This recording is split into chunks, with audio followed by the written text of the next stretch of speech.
और लाहौर के इलाके इचरा में 3 बच्चों का कत्ल, तफ्तीश के दौरान मुलजिमा के सनसनीखेज इंकशाफात। रिदा के मुताबिक सबसे पहले 1.5 साल की बच्ची को बेड पर कत्ल किया, फिर बेटे को कमरे में ले जाकर शहरक काट दी। बड़ी बेटी को सबसे आखिर में वारदात, उसको मारा और वारदात के बाद कपड़े तब्दील किए और घर को ताला लगाकर बाहर चले गई। तफ्तीश के लिए मामला सीसीडी के हवाले कर दिया गया है। मजीद बात करेंगे, जहांगीर खान ने हमें ज्वाइन किया है।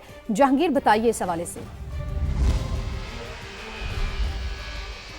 जी, इचरा में मां के हाथों 3 बच्चों के कत्ल की तहकीकात जारी हैं और मजीद बात भी सामने आए हैं। पुलिस के मुताबिक मुलजिमा रिदा ने सबसे पहले अपनी 1.5 साल की बेटी उम्मे हबीबा को कत्ल किया, जिसके बाद बेटे मोमिन रजा की जान ली और सबसे आखिर में जो सबसे बड़ी बेटी को कत्ल किया। बच्चों को कत्ल करने के बाद मुलजिमा रिदा ने अपने कपड़े चेंज किए, क्राइम सीन में रद्दोबदल की और घर को ताला लगाकर बाहर चली गई और उसके बाद वापस आकर मोहल्लेदारों के साथ मिलकर ये शोर मचाया कि इसके तीनों बच्चों को कत्ल कर दिया गया है। पुलिस का ये कहना है कि रिदा ने अपने शौहर पर भी संगीन इल्ज़ाम आयद किए हैं। मुलजिमा रिदा का सबसे पहला और बड़ा इल्ज़ाम ये है कि इसका शौहर इसको अजनबी मर्दों से पैसे मांगने पर मजबूर करता था, उनसे रवाबित कायम करने पर मजबूर करता था। लेकिन तफ्तीश में यह बात भी सामने आई है कि इस केस में एक नया किरदार जो सामने आया है, शहरियार जो कि झंकर रिहायशी और रिदा का दोस्त है, उसका ताल्लुक रिदा के साथ टिकटॉक पर बना था, जिसके बाद इनकी गुफ्तगू जो है मोबाइल फ़ोन मैसेजेस और कॉल्स पर शुरू हो गई थी। पुलिस का यह कहना है कि रिदा के शौहर रमज़ान को शहरियार के साथ उसके ताल्लुकात का इल्म था। रमज़ान ने रिदा को रोकने की कोशिश भी की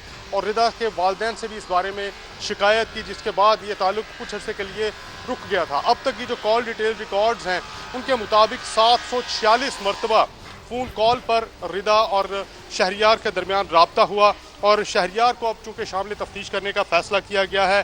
पुलिस की एक टीम जो है वो झंग पहुंच चुकी है और लोकेटर की मदद से शहरियार को लोकेट करने की, ट्रेस करने की कोशिशें की जा रही हैं। पुलिस का ये कहना है कि रिदा जो है, इसका ये कहना है कि जिस दिन ये वक़ूआ हुआ इनके घर पर खाने के लिए कुछ नहीं था और इसने 2 पराठे जो हैं वो बाहर से किसी से मांगे, जिनमें से एक पराठा अपने बच्चों को और ख़ुद खा लिया और दूसरा जो है वो शाम के लिए संभाल कर रख लिया। और इसका शौहर जो है वो इसको ये भी ताना देता था कि ये बच्चे मेरे नहीं हैं, जिस पर ये अपने शौहर को कहती थी कि तुम इन बच्चों का DNA करवा लो। ये इंतहाई अंदोहनाक वाक़या है जिसकी तफसीलात आप बता रहे थे। जहांगीर, आपका बहुत शुक्रिया।